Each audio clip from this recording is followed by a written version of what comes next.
Hello, hello, hello. Welcome to the Shoe Snob unboxing video, One Take Wonders, where I try to show you shoemakers from around the world, raw and unedited videos, showing you everything there is out there in the shoemaking realm. So here we go with something new, something different, something you might have heard of but never saw in too many too many blogger write-ups, or too much kind of in the blogosphere, in the shoe sphere, of people giving their feedback on it. So here we go, hoping to spread good shoemakers to the masses with the latest show we have here today. The shoemaker in question is Winson Shoemaker out of Indonesia.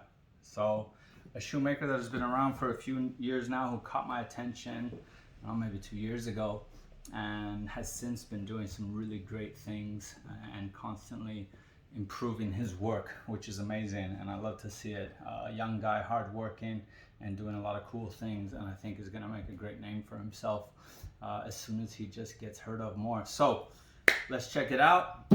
Start to put that name in your mind, Winson Shoemaker.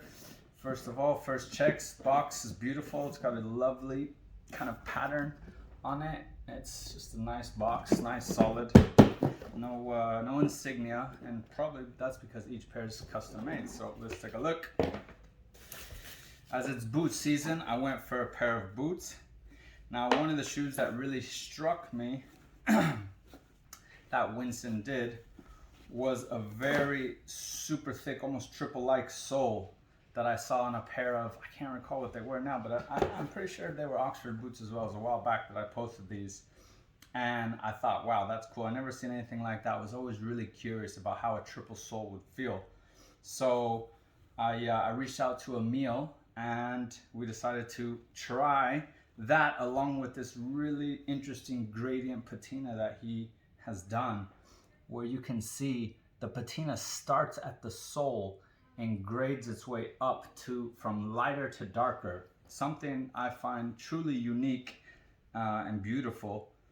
And yeah, I was super impressed when I saw this, and I thought, wow, that's different, and I loved it. So Winson Shoemaker, here we go, let's take a look. It's incredible when I start to tell you the details about these. Specifically the cost, because it's mind-blowing, very much mind-blowing. So the boots are beautiful. First look, gorgeous work. These are handmade. Obviously the uppers are stitched by machine, like mostly. He told me that in order to really trim the welt down, he uses a machine to get it close, but then he finishes everything by sanding with glass, which is what a traditional shoemaker does. So you know, it makes sense. You whack off a bit of that excess stuff in the beginning, and then you refine it with the glass and the sandpaper. To me, that's still hand work, handmade. I understand, you know, a real shoe snob, like some shoemakers I know, will say, no, you gotta cut it with a knife all the way down, or else it doesn't count. But you know, tit for tat, at this price, you can't beat that. So first glances, box is solid. Packing, I see it comes with a spare set of black laces. I got brown because the shoe is black and brown. Has some bubble wrap. The only thing I was kind of taken aback by, but it makes sense in his price point, were the bags.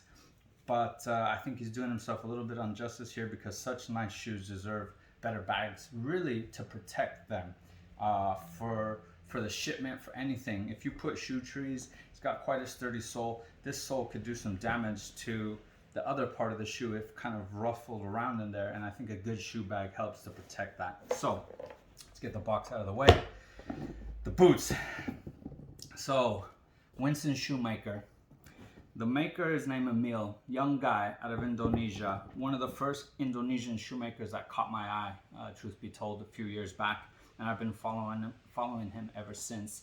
And it's actually quite amazing that I've been seeing his progression, at least in photos. You know, his first, if you go back on his Instagram, you go back to his original photos, the shoes were quite rough, and I saw that he saw that himself, I presume, because as time went on, they kept getting more and more refined. which is great, and that's impressive that you learn from your mistakes. You see where you flaw, or you're flawed, or where you need improvement, and you constantly try to better yourself with practice.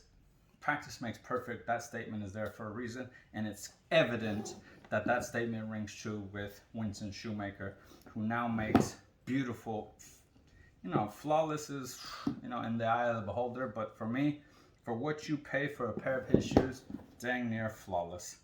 So I'm just gonna go ahead and say it. All of his shoes are handmade, customized, MTO per se. He does offer kind of like semi-bespoke in the sense that you can send him your measurements and get the fit and everything. So, or you can probably just tell him a generic size as well. But all of this for the price of around $400 US, which is insane, crazy insane for this quality. I asked him about leathers, and he's using French calfskins. I know how much those cost, so they're not cheap. That's even crazier to still be able to get that price with those types of shoes. I can't remember, to be honest, what suede he told me.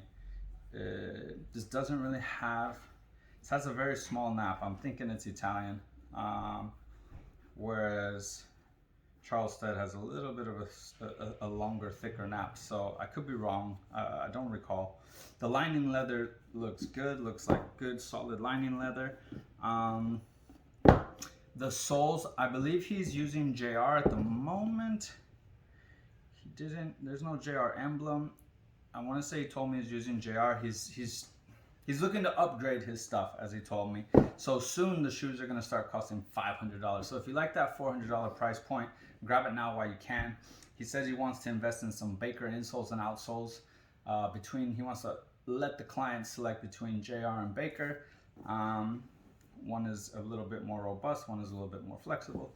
Either way, between $400 and $500, tit for tat, $100 for essentially a handmade shoe of French calfskin quality and super good detailing. I mean, there's really nothing here you could complain about. I mean, you shouldn't complain anyway for the price, because you're essentially getting a customized handmade shoe for $400 to $500, which is mind-blowing in my opinion.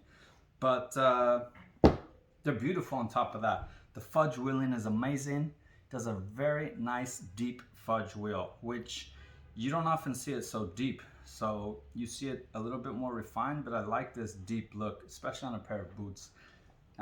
Again, the patina for me is so cool. I love that the patina is on the sole. I mean, I just thought that was super unique, super cool, super different. And I think it really shows creativity and the fact that he's out here trying to do things that are uniquely his and make signatures for himself, which I respect and admire. It's all too easy to copy. It's all too difficult to create your own ideas and roll with them and have people accept them and like them. So I have a lot of respect for Emil. I think he's doing a tremendous job. I think he's underselling his shoes, so you should grab these prices while you can, because it's mind-blowing that they can be this inexpensive for what you're getting in return.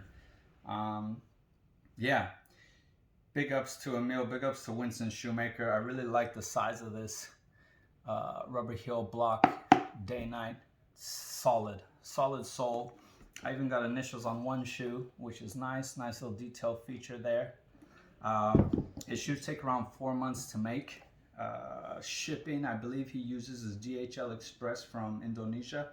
It's not super cheap to ship in, but you know what? It's fair price, because I think it's $65-70, and that's actually what it costs to ship from Southeast Asia to America. People thinking that it's less just don't obviously clearly do that much shipping. If you go to USPS right now and you try to ship a pair of shoes from the US to Indonesia, probably run you $100. So yeah, grab these prices while you can. Check out Winson Shoemaker. He makes tremendous stuff.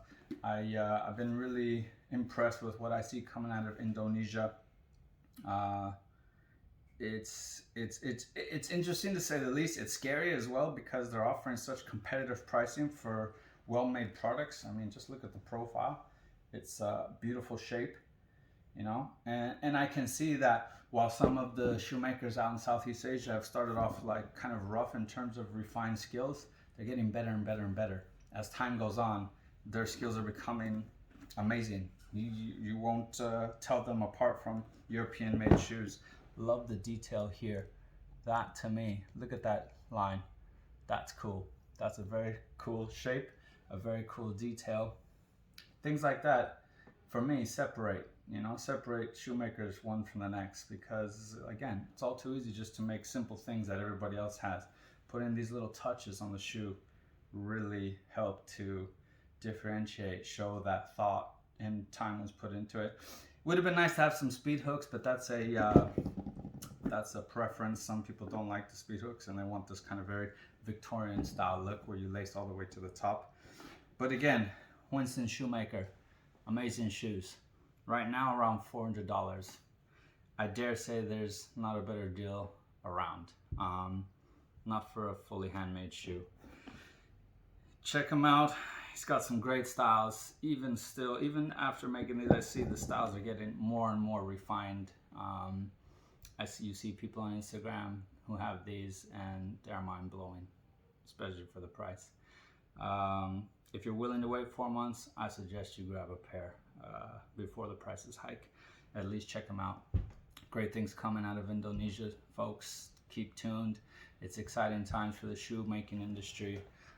Actually, Jesper of Shoegazing blog wrote recently about this, that we're in the golden age of shoemakers, because it's kind of true, and maybe we feel that because we have the internet now, but I feel like there are more shoemakers now than ever before, and more people having a go at it and doing incredible jobs from around the world, which is great. You know, it doesn't have to just be certain places that make shoes. No, now you get great shoes from many places, and I only imagine that it's going to keep going in that direction, which is cool, which is exciting, because you know, each culture will bring you something unique in terms of design and idea, and it's always interesting to see that.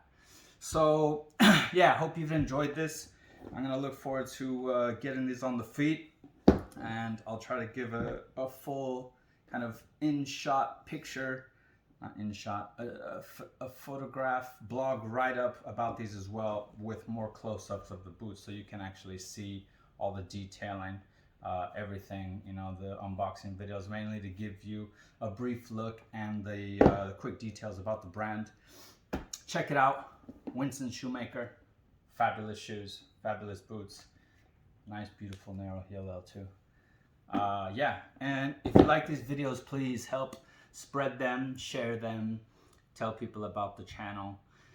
I haven't been super busy, so I got some more stuff to unbox, but it's just hard to find the time where I get peace and quiet and nobody around, so I can actually do it in the shop with no interruptions. Anyway, thanks to everybody for tuning in. I hope you enjoy. Wishing everybody a great week. Take care. Bye-bye.